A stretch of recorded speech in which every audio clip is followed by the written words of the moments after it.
In this section, we will talk about Metadata API, and in this lecture, we will talk about what Metadata API is and how to set up that Metadata API into our Salesforce environment, and what are all the things that we have included for our course which we are going to perform inside our Salesforce environment. So metadata API is used whenever we wanted to work with the metadata of any metadata. That means we have some sort of custom objects which we wanted to create. We wanted to create custom fields with the help of our Apis classes. Then we use Salesforce metadata. As we said that Salesforce metadata is used to work with Salesforce metadata of metadata. That means the objects or the components which we cannot create using simple Apex, like using our Apex trigger, our Apex class, interfaces, or batch Apex. And then we wanted to create those components using Apex, we use metadata API. For example, we wanted to create or update, delete custom object, custom fields, permission sets, field level permissions, validation rules. These are all the components which we cannot generally create from using Apex. But there are some certain scenarios where we wanted to create those with the help of our Apex class. Then we use metadata API. We can also use metadata API to read a particular content of metadata like Apex classes, Lightning Web Components, Aura component, workflow rules, and we can also deploy all those components inside our Salesforce environment. Or if we are developing some sort of application which is a managed package application, we can also use metadata API to do some sort of manipulation inside the target environment where our package is installed. We will see various scenarios where we are going to deploy all these components. We are going to apply the concept of metadata API. This is what we have included into our course. We are going to perform some operations step by step which will be related to each other. For example, we are going to list all the metadata. Then we are going to read a single metadata. We will create some custom objects, custom fields inside that object. We are going to update the field level security at a profile level or using at a permission set level. Then we will also see how we can delete some unnecessary metadata, create some components like Visual Force pages, Lightning Web components, Apex classes, Apex trigger, and then how we can deactivate some metadata.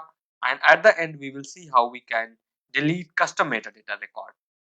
So these are all the examples. There are total 9 lectures which we are going to do here, and all the lectures will having a live scenario where we are going to apply all these. Now let's quickly set up our Salesforce environment. We need to create a class which we can get from Sales public repository which is available there. So how we will do this is you just need to go to Google and then you say that financial force metadata class Salesforce.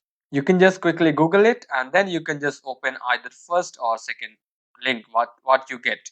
So I'm going to open the second link, which is the main class which we are going to copy and then create inside our Salesforce environment.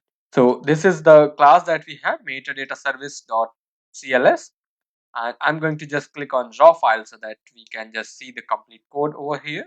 And let this class be completely loaded and then select all the code.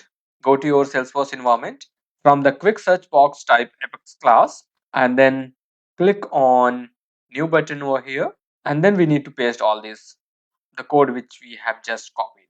So once you will paste it, it is going to have approx more than 13,000 line of code. So we need to check here. If you scroll top, scroll down, you can see there are the line of code that we have is more than 13,000. So this is the complete class which actually have the metadata or the information about all your Salesforce environment. Like you have custom object, what are the attributes of that custom object, what is a custom field. Inside the custom field, you might have different types of fields like pick list, external ID, lookup. So all you have, suppose that you wanted to see what all you have inside an Apis class. You can just search for Apis class and then you can see here we got We have got the name of our class, what is the content, what is the API version, and what is the status. Status means either it is active, inactive, or deleted. You can also check for fx trigger. So this is the complete class that you have, and we need to work with this. You wanted to create some custom object, you have some custom object as well. So you can say custom objects. This is the what we have, and for creating the custom objects, all whatever the custom object needs, all the fields are here.